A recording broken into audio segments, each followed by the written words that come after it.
Proses komunikasi. Proses komunikasi adalah bagaimana komunikator menyampaikan pesan kepada komunikannya, sehingga dapat menciptakan suatu persamaan makna antar komunikasi dengan komunikatornya. Proses komunikasi ini bertujuan untuk menciptakan komunikasi yang efektif, sesuai dengan tujuan komunikasi pada umumnya. Proses komunikasi banyak melalui perkembangan. Proses komunikasi dapat terjadi apabila ada interaksi antar manusia dan penyampaian pesan untuk mewujudkan motif komunikasi. Jenis-jenis komunikasi. Komunikasi intrapribadi. Komunikasi intrapribadi, interpersonal communication, adalah komunikasi dengan diri sendiri, baik kita sadari atau tidak, misalnya berpikir. Komunikasi antarpribadi. Komunikasi antarpribadi, interpersonal communication, adalah komunikasi antar orang-orang secara tatap muka, yang memungkinkan respon verbal maupun non-verbal berlangsung secara langsung. Bentuk khusus komunikasi antarpribadi ini adalah komunikasi dialek communication, yang melibatkan dua individu. Komunikasi kelompok. Komunikasi kelompok merujuk pada komunikasi yang dilakukan sekelompok kecil orang, small group communication. Kelompok sendiri merupakan sekumpulan orang yang mempunyai tujuan bersama, yang berinteraksi satu sama lain untuk mencapai tujuan bersama, saling mengenal satu sama lain dan memandang mereka sebagai bagian dari kelompok tersebut. Komunikasi antar pribadi berlaku dalam komunikasi kelompok. 4. Komunikasi publik. Komunikasi publik adalah komunikasi antar seseorang pembicara dengan sejumlah orang khalayak yang tidak bisa dikenali satu persatu. Komunikasi organisasi. Komunikasi organisasi terjadi dalam suatu organisasi bersifat formal dan informal, dan berlangsung dalam jaringan yang lebih besar dari komunikasi kelompok. Komunikasi organisasi juga melibatkan komunikasi dialek, komunikasi antar pribadi, dan komunikasi publik tergantung kebutuhan. Komunikasi massa. Komunikasi massa adalah komunikasi yang menggunakan media massa cetak maupun elektronik yang dikelola sebuah lembaga atau orang yang dilembagakan yang ditujukan kepada sejumlah besar orang yang tersebar, anonim, dan heterogen. Pesan-pesannya bersifat umum, disampaikan secara serentak, cepat, dan selintas.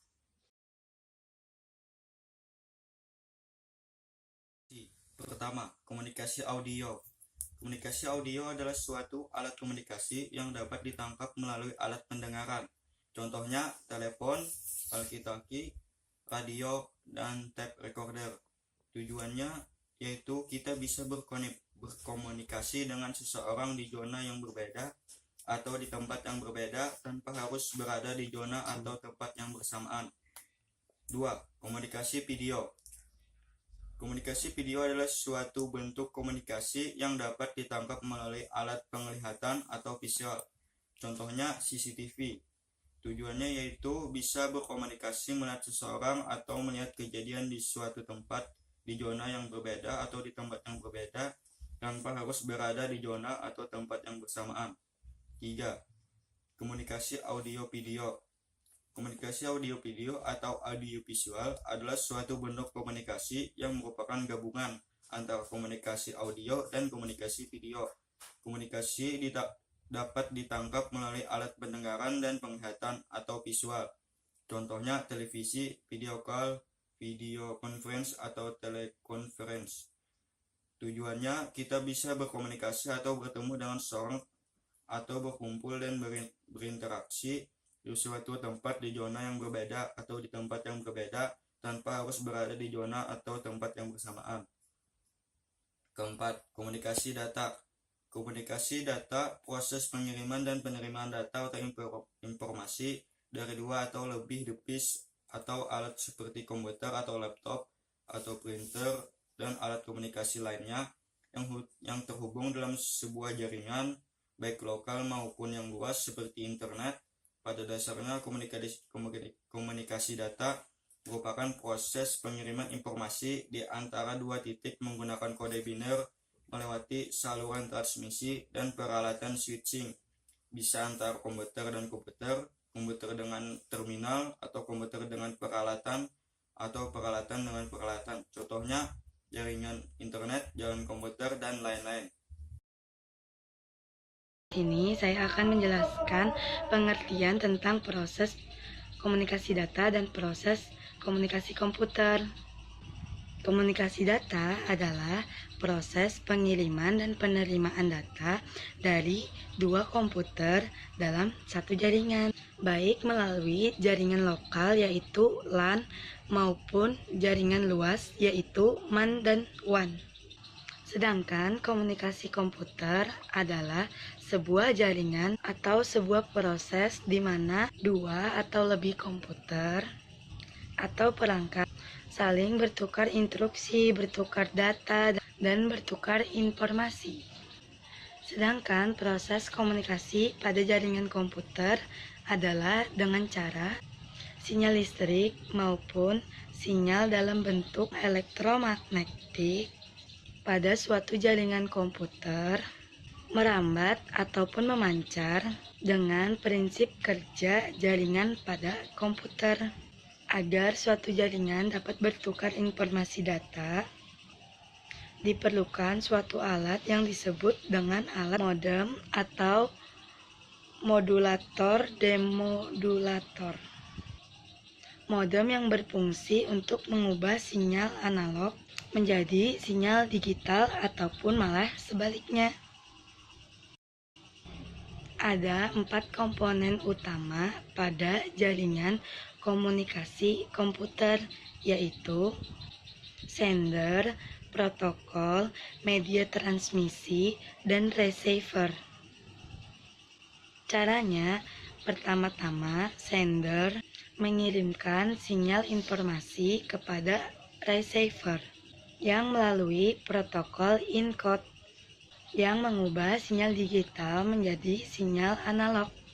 Kemudian sinyal melalui media transmisi dan melalui protokol kedua didekode kembali menjadi sinyal digital sebelum masuk ke receiver. Di dalam hal ini, protokol dapat diistilahkan sebagai penerjemah informasi data. Standar perangkat IEEE atau Institute of Electrical and Electronic Engineers adalah grup dari organisasi insinyur yang mengatur standarisasi dalam bidang teknologi informasi. Setiap standarisasi diciptakan memiliki kode tersendiri. Salah satunya organisasi di jaringan wireless yang dimiliki kode 802.11. Dengan adanya standarisasi yang dimaksudkan agar setiap perangkat wireless sampai saat ini sudah terdapat 6 standar yang sudah digunakan, yaitu 802/11 standar dasar wireless, 802/11A untuk mendukung aplikasi, 802/11B digunakan untuk access point.